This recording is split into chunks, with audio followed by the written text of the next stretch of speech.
आपने देखा नैसर्गिक न्याय का मतलब होता है न्याय में दूसरे पक्ष को सुनो और पक्षपात रहित न्याय, इसी को कहते हैं नैसर्गिक न्याय।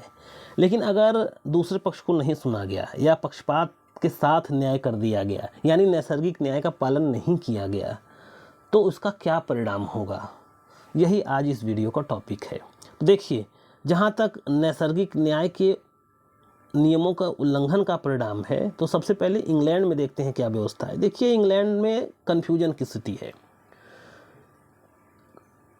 एलियंसन and general medical council, R बनाम पेडिनाटन, रिज वर्सेस बाल्डविन, इन सब मामलों में जब न्यायालय के समक्ष यह प्रश्न आया कि रिजु न्याय या नैसर्गिक न्याय के उल्लंघन के परिणाम स्वरूप अगर कोई कार्रवाई की जाती है तो क्या परिणाम होगा, तो न्यायालय ने कहा कि शून्य घोषित होगा, ऐसी पूरी प्रक्रिया ही शून्य होगी।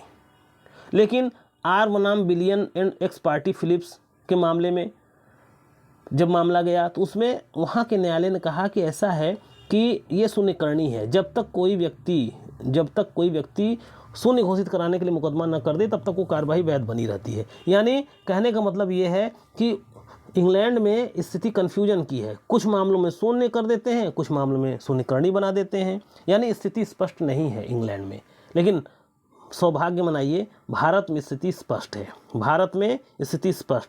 भारत में अगर नैसर्गिक न्याय के उल्लंघन में कोई कार्यवाही की जाती है, कोई न्यायालय कोई कार्य करता है, न्यायिक कल्प कोई कार्य करता है, प्रशासन कोई कार्य करता है और उसमें नैसर्गिक न्याय के नियमों का पालन नहीं किया गया है, तो वो प्रारंभतः शून्य होगा, अकृत, नल एंड वाइड, ऐसी कार्रवाई नल एंड वाइड होगी। यह मामला सुरेश वर्सेज स्टेट, ग्वाला प्रसाद वर्सेज स्टेट, शीला देवी वर्सेज एग्जीक्यूटिव इंजीनियर, नवाब खान वर्सेज गुजरात राज्य के वादों में स्पष्ट कर दिया गया है।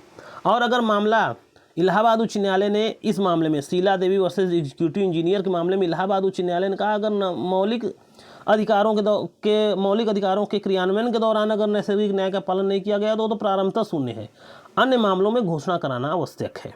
तो यानी अगर नैसर्गिक न्याय का पालन मौलिक अधिकारों की रक्षा के दौरान नहीं किया गया है तो पूरी तरह शून्य है, नल एंड वाइड है।